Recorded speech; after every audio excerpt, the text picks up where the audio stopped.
Commander Jake Morrison stood on the bridge of his ship and watched the stars.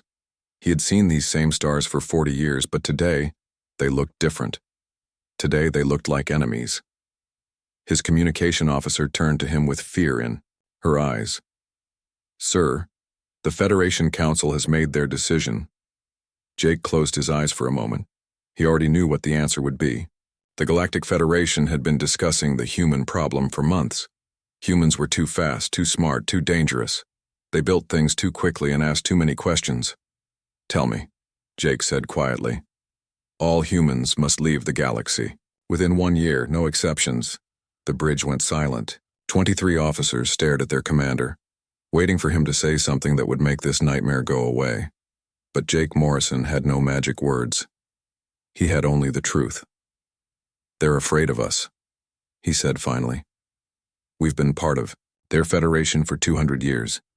We've followed their rules. We've helped them fight their wars, but they're still afraid." Dr. Lisa Carter stepped forward from her position at the science station. She had spent 15 years trying to build friendship between humans and aliens. She had learned 12 alien languages and written dozens of treaties.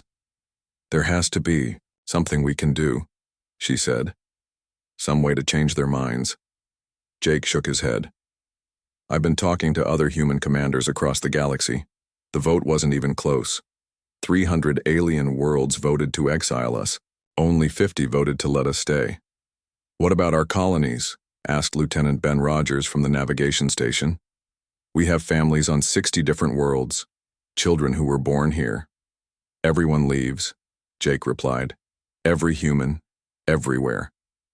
They're giving us ships to carry our people, but after 1 year, any human found in this galaxy will be destroyed." Lisa felt tears in her eyes. 200 years, she whispered.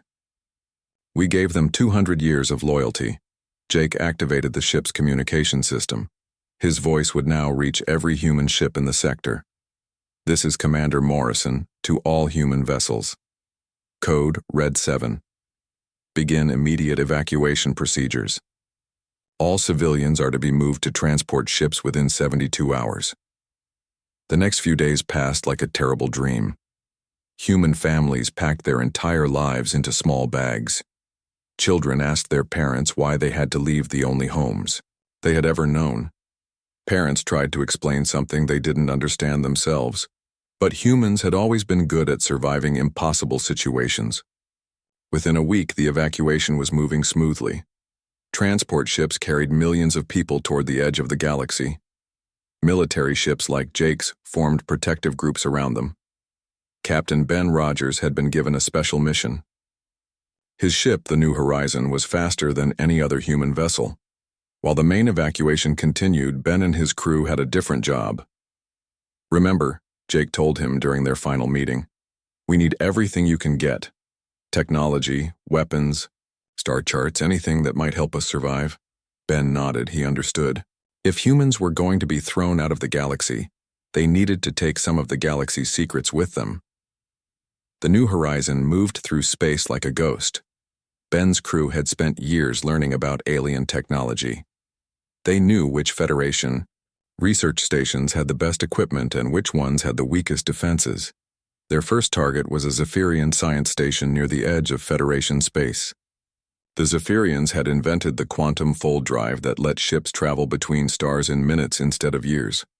Humans had been trying to understand this technology for decades.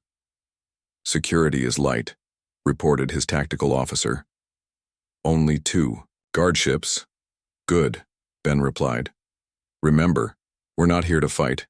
Get in, take what we need, get out." The raid took less than an hour. Ben's team copied all the quantum drive research data and took 3 complete drive units.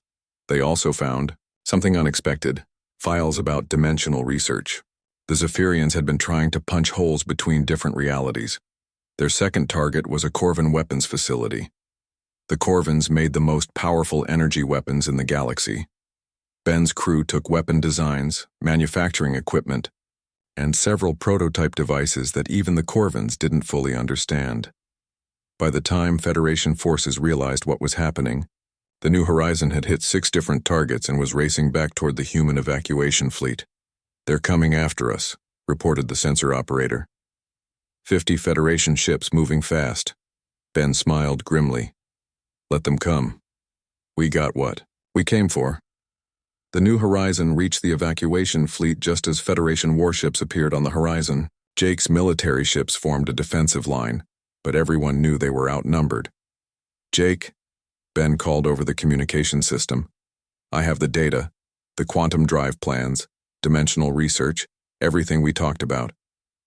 Good work, Jake replied.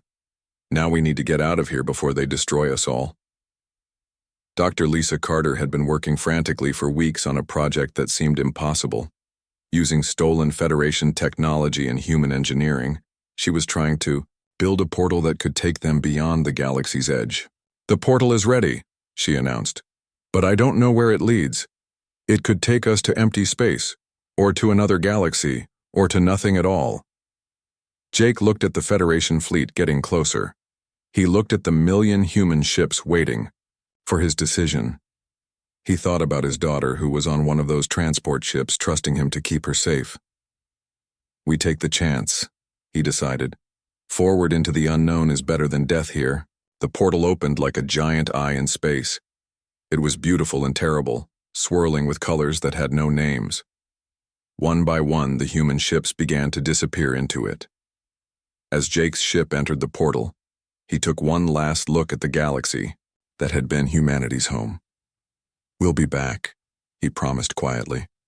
Someday we'll be back, and you'll be sorry you threw us away.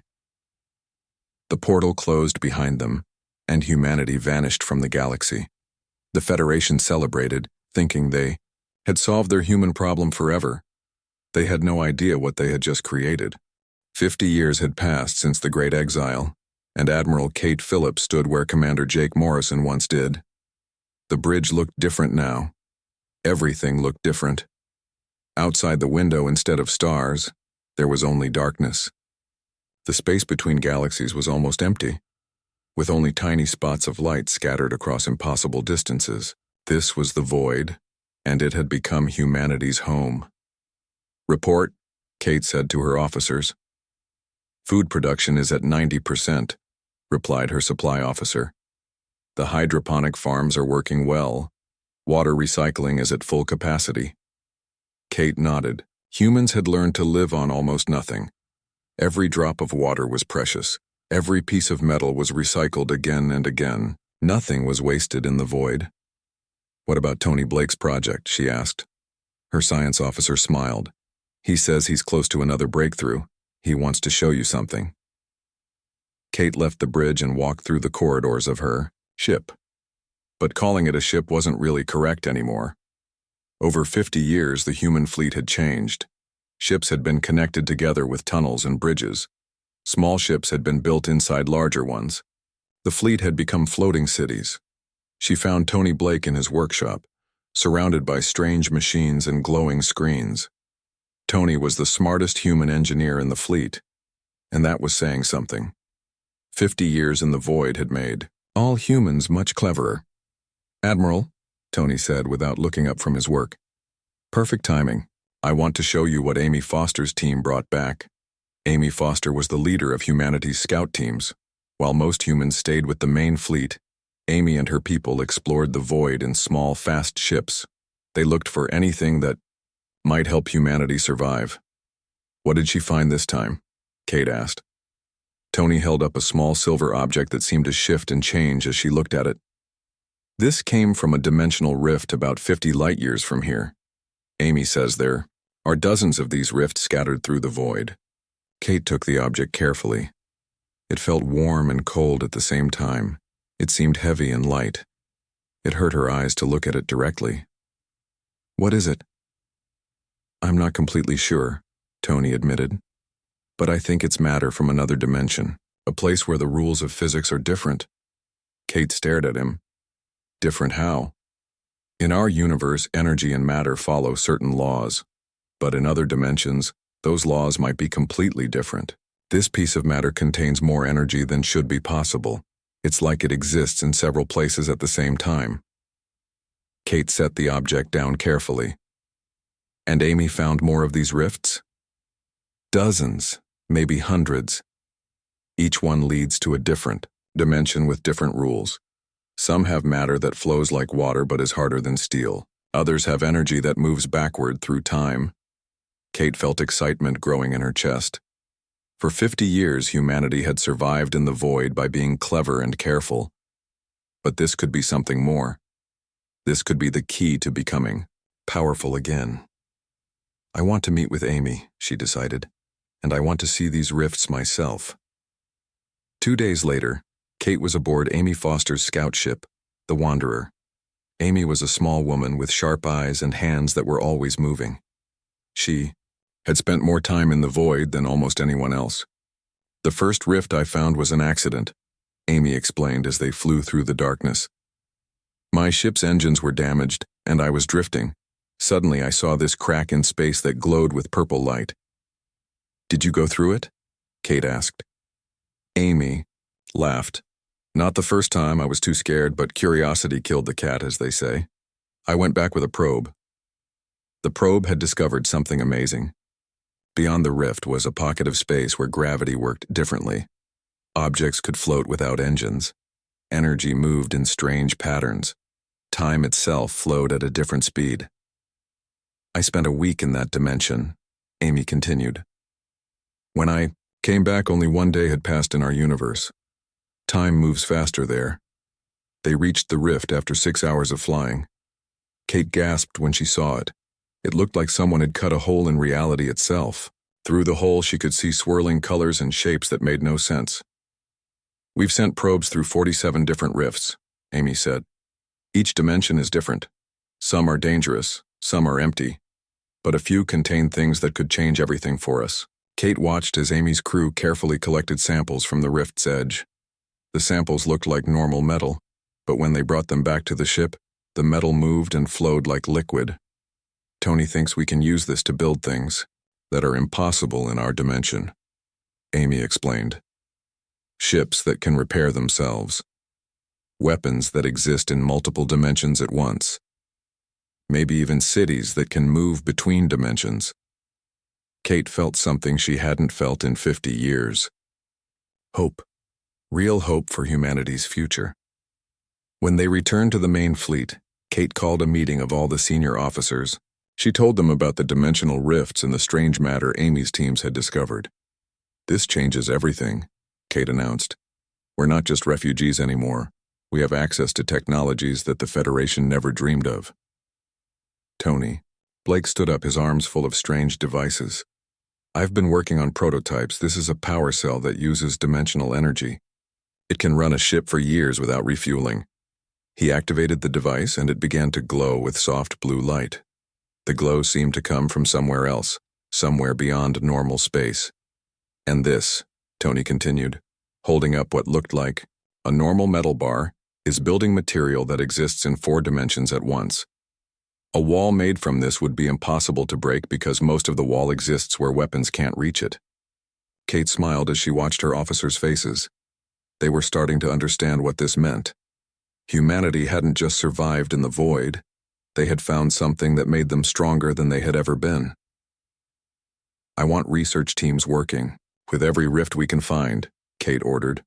I want our best engineers learning how to use dimensional matter, and I want our builders to start designing habitats that can exist between dimensions. Over the following months, humanity began to change in ways that would have seemed impossible 50 years earlier. They built their first interdimensional habitat, a space station that existed partially in their universe and partially in a dimension where time moved more slowly.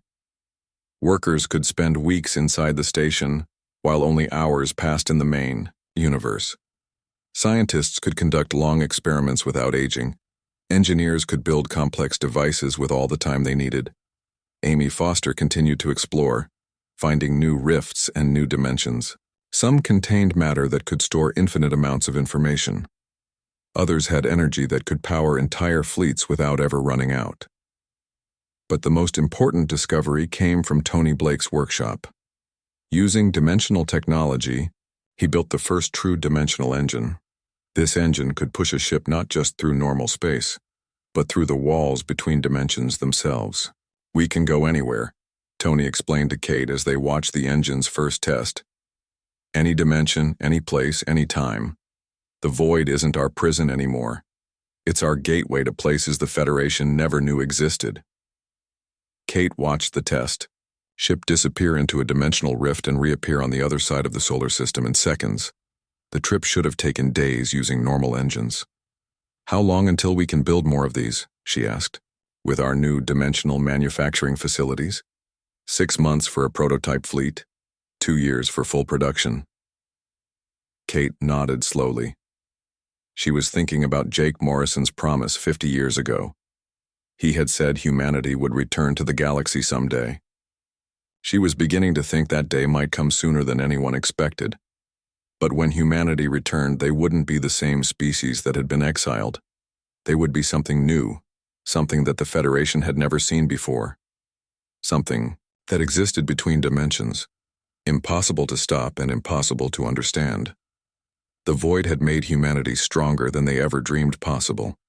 200 years had passed since humanity entered the void.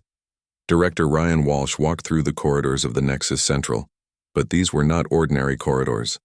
As he moved, the walls around him shifted between different realities on EO. His left, he could see through a transparent wall into a dimension where gravity pointed sideways. Human workers floated through the air, building massive machines that would be impossible to construct in normal space. On his right, another window showed a dimension where time moved 10 times faster. Engineers could design and test new technologies in what seemed like minutes. "Director," called Dr. Nina Green as she approached from behind. Nina was humanity's greatest expert on reality manipulation. She had spent the last 50 years learning how to bend the rules of physics. "The new reality anchor is ready for testing." Ryan nodded and followed her to the testing chamber. The Nexus Central was humanity's greatest achievement, a structure that existed in dozens of different dimensions at the same time. Each dimension served a different purpose, and all of them were connected by corridors like the one Ryan had just walked through. "Show me," Ryan said. Nina activated a device that looked like a silver sphere covered in glowing lines. Immediately, the air around them began to shimmer. The room they stood in was suddenly filled with a strange, thick atmosphere that glowed with soft purple light. "I've created a pocket of space where the laws of chemistry are different," Nina explained. "In this bubble, metals can be liquid at room temperature, but they're still as strong as steel. We can shape them like clay and they'll hold any form we want." Ryan watched as Nina picked up a piece of ordinary iron and molded it like soft clay into a complex shape. When she was finished, the iron had become a delicate sculpture that looked impossible to create with normal tools. "How big can you make these reality bubbles?" Ryan asked. "As big as we need. I've created test bubbles large, enough to hold entire cities. Each one can have its own custom laws of physics." Ryan smiled. This was exactly what humanity needed. "I want you to create a reality bubble around our main shipyards. Make it so that metal grows like plants. Make it so that energy flows like water. Make building ships as easy as growing gardens." Nina's eyes lit up with excitement. "It'll take a few weeks to set up, but yes, I can do that." As they left the testing chamber, Ryan thought about how far humanity had come. 200 years ago, they had been refugees fleeing through space with nothing but hope. Now they commanded technologies that could reshape reality itself. He made his way to the command center, where General Chris Moore was waiting with his daily report. Chris commanded the Reality Corps, humanity's new military force. These soldiers could step between dimensions like walking through doorways. They could attack enemies from angles that didn't exist in normal space. "What's the situation in Dimension 47? Ryan asked. "Completely pacified," Chris replied. "The energy storms that were threatening our mining operations have been contained. My troops can now move freely through that dimension." Dimension 47 was a strange place where energy moved like living creatures.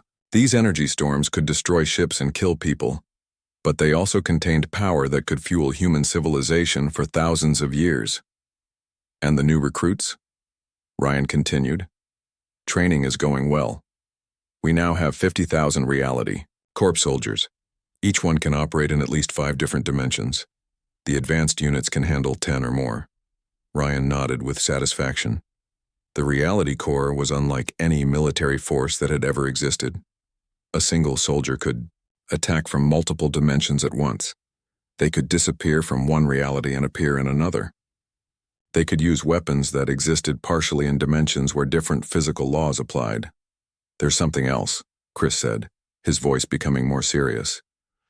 "Our dimensional probes have detected something interesting in our home galaxy." Ryan felt his heart skip a beat. For 200 years, humanity had sent secret probes back to the galaxy they had been exiled from. These probes were invisible and undetectable, existing partially in dimensions that the Federation couldn't even see. "What did you find?" Chris activated a holographic display that showed their old galaxy. But something was wrong with the image. Large sections of the galaxy were dark. "The Federation is under attack," Chris explained. "Something called the Devourer Swarm has been consuming their worlds. They've lost almost half of their territory in the last 50 years. Ryan studied the display with growing amazement. The Federation that had exiled humanity was now facing destruction from an enemy they couldn't defeat. "How bad is it?" Ryan asked. "Very bad. The swarm consumes everything in its path: planets, ships, entire solar systems. The Federation military has been crushed in every battle. Some of our probes estimate that the Federation will be completely destroyed within another 50 years. Ryan thought about this news for a long time. Part of him felt satisfaction that the Federation was suffering. They had thrown humanity out of the galaxy after all. But another part of him felt something: unexpected pity. "What do our intelligence reports say about the swarm?" he asked. "They're not like anything the Federation has ever fought. The swarm exists only in normal space. They understand normal physics. They've never encountered enemies who can attack from other dimensions." Ryan began to smile. He was thinking about possibilities that the Federation couldn't imagine. "General, how long would it take to mobilize the reality core for a major operation?" Chris looked surprised. "For a full-scale dimensional assault? Maybe 6 months to prepare." "Why?" "Because I think it's time for humanity to return home." Over the following weeks, Ryan met with the Dimensional Council, humanity's governing body. The council included representatives from all of humanity's interdimensional territories. Some lived in dimensions where they never aged. Others existed in realities where time moved so slowly that they could think for years between heartbeats. "The question before us," Ryan told the council, "is whether we should help the Federation that exiled us." The debate was intense. Many humans wanted revenge against the Federation. Others argued that humanity should stay hidden in their interdimensional empire and let the galaxy burn. But Dr. Nina Green made a point that changed everything. "The Devourer Swarm isn't just attacking the Federation," she said. "Our probes show that they consume the fabric of space itself. If they continue spreading, they could eventually damage the dimensional barriers that protect our empire." "Are you saying they're a threat to us?" asked Council Member Jack Thompson. "Not directly, but they're damaging reality itself. If they consume enough of our home galaxy, it could cause dimensional rifts to collapse. We could lose access to entire sections of our empire." Ryan saw his opportunity. "This isn't about helping the Federation. This is about protecting ourselves. And if we happen to save the galaxy in the process, well, that just proves that humanity is better than the species that exiled us." The council voted unanimously to authorize Operation Homecoming. For 6 months, humanity prepared for war like nothing they had ever planned before. Ships were built in dimensions where time moved faster, allowing years of construction work to be completed in weeks. Weapons were forged using matter that existed in multiple realities simultaneously. The reality core grew to over 1 million soldiers, each one trained to fight in conditions that would be impossible for normal life forms. They learned to battle enemies while shifting between dimensions. They practiced using weapons that could strike targets in normal space while the soldiers remained safely hidden in other realities. Ryan stood in the command center as the final preparations were completed. Through the windows, he could see the OI, greatest fleet in human history, assembling in the interdimensional staging area, ships that existed partially in dozens of different dimensions. weapons that drew power from the fundamental forces of reality itself. "Are you ready for this?" Nina asked as she joined him at the window. "I've been ready for 200 years, Ryan replied. "Ever since they threw us out, I've been waiting for the chance to show them what humanity can become when we're not held back by their rules." The fleet began to move, ships disappearing into dimensional rifts that would take them back to their home galaxy. But humanity was not returning as the refugees who had been exiled. They were returning as masters of reality itself, wielding powers that the Federation couldn't understand, and the Devourer swarm couldn't resist.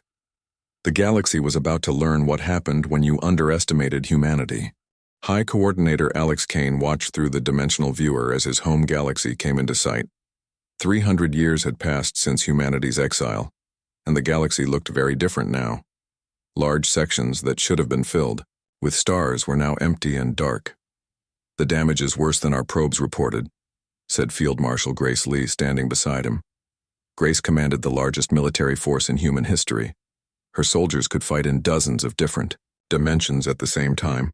"How much of the galaxy have they consumed?" Alex asked. "Almost 60%, replied their intelligence officer. "The Devourer swarm moves faster than we expected. They're not just eating planets anymore. They're consuming entire star systems," Alex studied the tactical display. The swarm appeared as a massive dark cloud spreading across the galaxy like a disease. Wherever it touched, everything disappeared. Stars, planets, space stations, even the empty space between them. And the Federation? What's left of them has retreated to the galactic core. Maybe 1,000 worlds still resist, but they're losing ground every day. Their fleets are almost completely destroyed. Alex felt a strange mixture of emotions. The Federation had thrown humanity out of this galaxy 3 centuries ago. They had called humans dangerous and unpredictable. Now those same aliens were facing extinction, and only humanity had the power to save them. "Field Marshal," Alex said, "begin Operation Homecoming. Show the galaxy what humanity has become." Grace smiled. She had been waiting for this moment her entire life. "Yes, sir. Reality Core units are standing by in 13 different dimensions. Our fleet commanders are ready." The first phase of humanity's return was swift and devastating, but not in the way the galaxy expected. Instead of attacking the swarm directly, human forces began appearing throughout the galaxy in places that should have been impossible to reach. On the Federation world of Korvala, the last stronghold of the Corvan Collective, alien defenders watched in amazement as human ships materialized inside their planetary shields.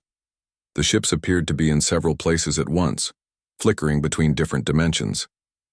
"This is Ambassador Paul Wright of the Human Nexus Empire," came a voice over all communication channels.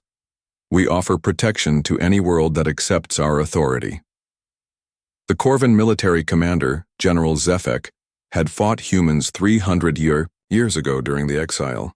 He remembered them as clever but limited creatures who followed normal physical laws. "Impossible," Zefek muttered as he watched human soldiers step through solid walls as if they were made of air. Humans cannot do these things. But these were not the humans Zefek remembered. These soldiers existed partially in other dimensions. They could walk through matter, disappear from one location and appear in another, and use weapons that struck from angles that didn't exist in normal space. "Your choice is simple," Ambassador Wright continued. "Join our empire willingly, and we will protect you from the swarm. Refuse and face the consequences alone." Similar scenes played out across the galaxy. On the Zephyrian homeworld, human envoys appeared in the middle of government meetings that were supposedly secure. They walked through force fields and energy barriers as if these things meant nothing. "How are you doing this?" demanded Chancellor Volak of the Zephyrian Council. "We have learned to exist beyond the 3 dimensions you understand," Wright replied calmly. "While you remained trapped in normal space, humanity mastered reality itself.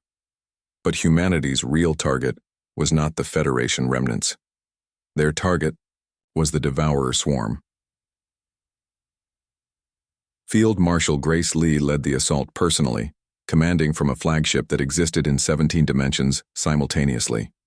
Her fleet approached the swarm's leading edge, where billions of dark creatures were consuming the star system of Altair.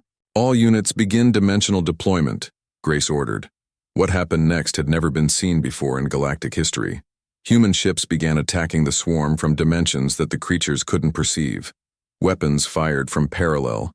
Reality struck swarm vessels that couldn't understand where the attacks were coming from. The swarm had conquered half the galaxy because they were perfectly adapted to normal space combat. They could absorb energy weapons, resist physical attacks, and overwhelm any fleet through sheer numbers. But they had no defense against enemies who could strike from other dimensions. Target the dimensional anchors, Grace commanded. These were special weapons that Nina Green had designed. They could lock sections of space into single dimensions, trapping swarm creatures in realities where they couldn't function. Entire swarm fleets suddenly found themselves frozen in dimensions, where time moved differently, or where their biological systems couldn't process energy. They became helpless, unable to move or fight. But the swarm was vast, covering thousands of star systems. Even with their dimensional advantages, humanity needed a better strategy. Bring in the reality shapers, Grace ordered.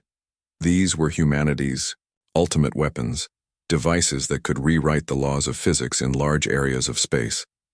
They had been built in dimensions where matter and energy followed different rules, making them impossible to create in normal space. The first reality shaper. Activated near the swarm's largest concentration, creating a bubble of altered space 100 light-years across. Inside this bubble, the fundamental forces that the swarm depended on simply stopped working. Swarm creatures that had been consuming stars suddenly found themselves unable to process matter. Their biological systems, perfectly adapted to normal physics, began to break down in the altered reality. It's working, reported Grace's science officer.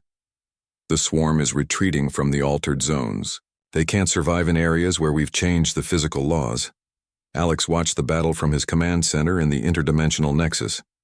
The tactical display showed swarm forces being pushed back across hundreds of star systems as humanity's reality shapers created more and more zones of altered physics.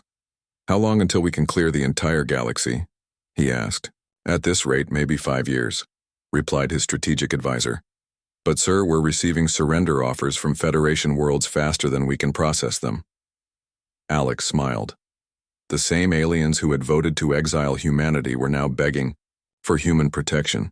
Fear had a wonderful way of changing perspectives. What about the core worlds? Alex asked. The ones that originally voted for our exile? The Zephyrian Emperor has requested a personal meeting. The Corvin Collective has already surrendered completely. They're offering to make their entire species our vassals. Alex thought about this for a moment. 300 years ago, these same species had considered themselves superior to humanity. They had seen humans as dangerous primitives who needed to be removed from civilized space. Tell them I'll consider their requests, Alex decided. But first they need to understand exactly what humanity has become. Over the following months, as the Reality Corps continued to push back the swarm, human envoys visited every surviving Federation world. They demonstrated technologies that seemed like magic to species who still thought in terms of normal physics. On the Zephyrian capital, Ambassador Wright showed government officials a simple device no larger than a coin. When activated, it created a pocket dimension where they could build an entire city. The city would exist in a space smaller than a closet, but could house millions of people. This is how humanity lives now, Wright explained to the amazed aliens. We are not limited by the constraints of normal space. We can create realities to suit our needs. The Corvin military leaders were shown human soldiers demonstrating combat techniques that defied understanding. These soldiers could be in multiple places at once, attack from directions that didn't exist, and use weapons that struck targets in the past. You called us dangerous 300 years ago, Wright told them. You were right, but you never understood what kind of dangerous we could become. The Federation surrender was inevitable. How could beings trapped in normal space resist an empire that commanded multiple dimensions? How could species limited by regular physics fight enemies? Who could rewrite reality itself? But Alex offered them something unexpected: mercy. Join our empire, he announced to the assembled Federation leaders, and you will be protected and cared for. You will share in technologies beyond your current imagination. Your children will live longer and healthier lives than you ever thought possible. And if we refuse? Asked the Zephyrian Emperor. Alex gestured toward the tactical display, which still showed large areas of the galaxy being consumed by the swarm. Then you face extinction alone. We will save our galaxy from the swarm, but we will not waste our time protecting those who choose to remain our enemies. One by one, the Federation worlds accepted human rule. They had little choice. Humanity controlled technologies that could reshape reality. They commanded military forces that could strike from dimensions the Federation couldn't even detect. The species that had once considered themselves the masters of the galaxy became vassals to the humans they had exiled. As the last swarm strongholds fell to humanity's reality shapers, Alex stood again at his dimensional viewer, looking out at the galaxy that was now completely under human control. "Any regrets?" asked Field Marshal Grace as she joined him. 500 years had passed since humanity's exile, and Emperor Marcus Stone stood at the edge of everything. He was no longer entirely human in the way his ancestors would have understood. Centuries of exposure to interdimensional energies had changed him just as they had changed all of humanity. His body existed in multiple dimensions at once. His mind could think thoughts that spanned different realities. He had lived for 3 centuries, watching humanity grow from galactic refugees into something that no other species could comprehend. "The Andromeda Project is complete," reported architect Helen Price, as she materialized beside him. Helen could exist in 17 dimensions simultaneously, allowing her to design structures that spanned multiple galaxies. Marcus nodded and looked through the cosmic viewer at their latest achievement.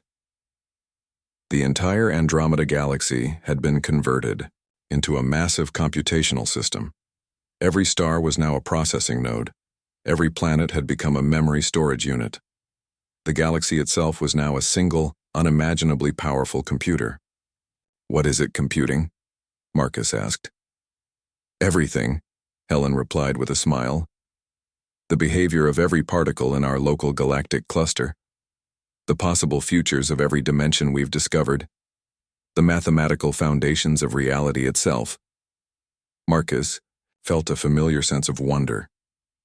Even after all these centuries, humanity's achievements could still amaze him. They had not just conquered their home galaxy or mastered interdimensional technology. They had begun reshaping the very structure of the universe. "Guardian Daniel Scott reports successful contact with the entities from the Gamma dimension," Helen continued. "They're requesting a meeting." Marcus turned his attention to this news. The Gamma dimension was a reality where consciousness itself was a fundamental force like gravity or magnetism. The entities that lived there existed as pure thought without physical bodies. "What do they want?" Marcus asked. "Unknown. Daniel says they claim to have knowledge about something they called the next level, something beyond even our current achievements." Marcus considered this carefully. Humanity had reached heights that would have seemed impossible to their ancestors. They controlled multiple galaxies. They could create and destroy dimensions. They had built artificial universes for specific purposes. What could possibly be beyond all of that? "Schedule the meeting," Marcus decided. "But keep Guardian Scott on standby. If these entities prove hostile, I want them contained immediately." Guardian Daniel Scott commanded the Eternal Watch, humanity's defense force against cosmic-scale threats. These guards protected the interdimensional network from entities that existed in higher dimensions, reality storms that could unravel space-time, and other dangers that most beings couldn't even imagine. Daniel himself was a marvel of human engineering and evolution. His body could survive in the vacuum of space, in the heart of stars, or in dimensions where matter didn't exist. His mind was connected to quantum computers that could process information faster than most civilizations could think. "The Gamma entities are here," Daniel reported as he appeared in Marcus's throne room. The throne room itself was a wonder that defied description.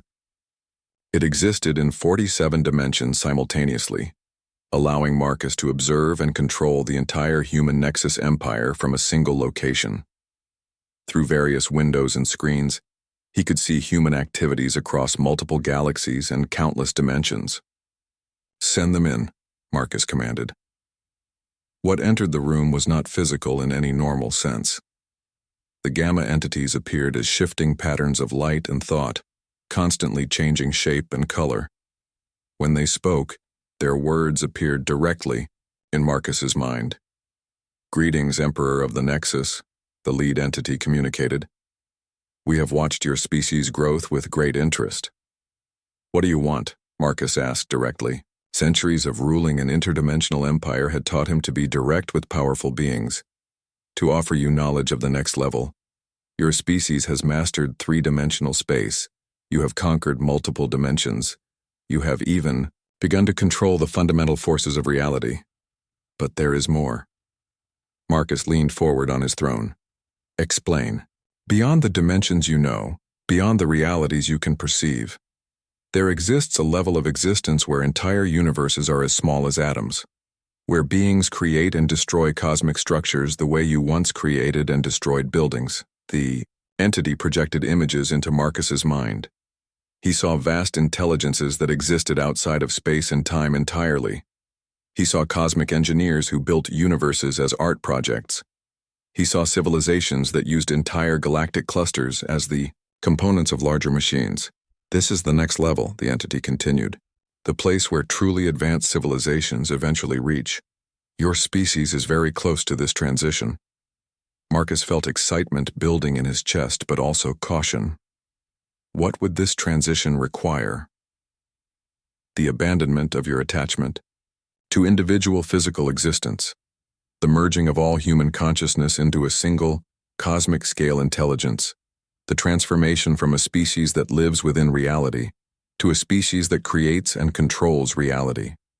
Marcus considered this offer carefully. It would mean the end of humanity as individual beings, but it would also mean the beginning of humanity as something that could create universes. "We need time to consider this," Marcus said finally. "Of course, but know that there are other species approaching this same transition.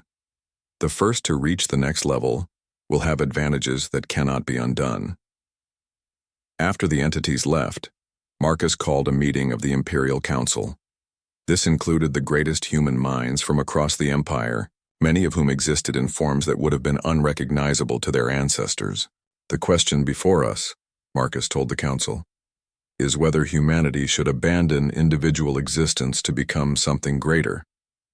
The debate was intense. Some council members argued that individuality was what made humanity special.